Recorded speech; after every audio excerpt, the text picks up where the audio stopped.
हर दिन की थकन दूर करने के लिए शाम का एक सुकून भरा लम्हा बहुत ज़रूरी होता है। आज की शाम में कुछ अपनापन था तो कुछ वक्त अपने लिए निकाला। सबसे पहले दाल चावल खाने को दिल चाहा तो दाल पहले चढ़ा दी। वही पुरानी खुशबू हर दफ़ा सुकून दे जाती है। शाम के 7:15 बज रहे थे, पुरसुकून माहौल था, बहुत ही अच्छा लग रहा था। फिर किया ख्याल अपने चेहरे का। हल्की हल्की जो थकान होती है ना, दिन भर की थकान जो है ना, क्लेंजिंग से मेरी उतर ही जाती है और एक खुद से मिलने का एक लम्हा चुरा लेती हूँ। अच्छा, डेली रूटीन में कुछ और मैं करूँ या ना करूँ, क्लेंजिंग लाजमी करती हूँ। ये सिर्फ क्लींजिंग नहीं होती, अपने आप से एक वादा होता है कि तुम बहुत स्पेशल हो और आप भी जो है ना तवज्जो के मुस्तहिक हो। दिल ने चाहा कि कुछ नेचुरल लगाया जाए तो अपना फेवरेट डीआईवाई मास्क, उपटन और मुल्तानी मिट्टी का जादू दोनों को इकट्ठा करके लगाया। ठंडक भी और चमक भी।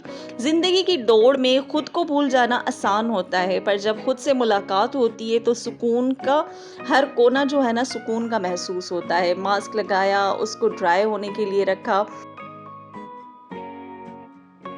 घर के जो काम-काज होते हैं ना, वो कभी भी पीछा नहीं छोड़ते। जैसे कि ये एसी का जो पानी था वो नीचे आ रहा था, बाल्टी किसी ने हटा दी थी तो अब फिर से मैंने लगाई। उसके बाद चावल चढ़ाए, चावल जो है हम तड़के वाले खाते हैं। प्याज़ को थोड़ा-सा घी में गरम करके चावल धो लिए थे। दाल भी ऑलमोस्ट बन गई थी।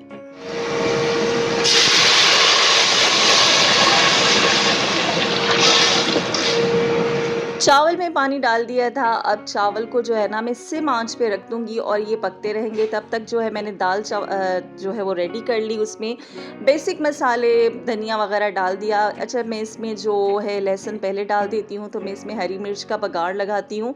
अच्छा जी, उसके बाद जब मैं रूम में एंटर होती हूँ तो क्या देखती हूँ कि टिक्कू सो रहा है, क्योंकि बाहर इतनी कोई गर्मी है तो ये भी एसी में ही सोता है।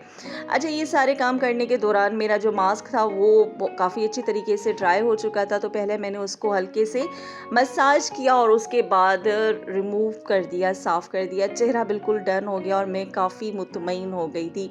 अच्छा, तब तक चावल जो थे वो भी मेरे बिल्कुल रेडी हो गए थे।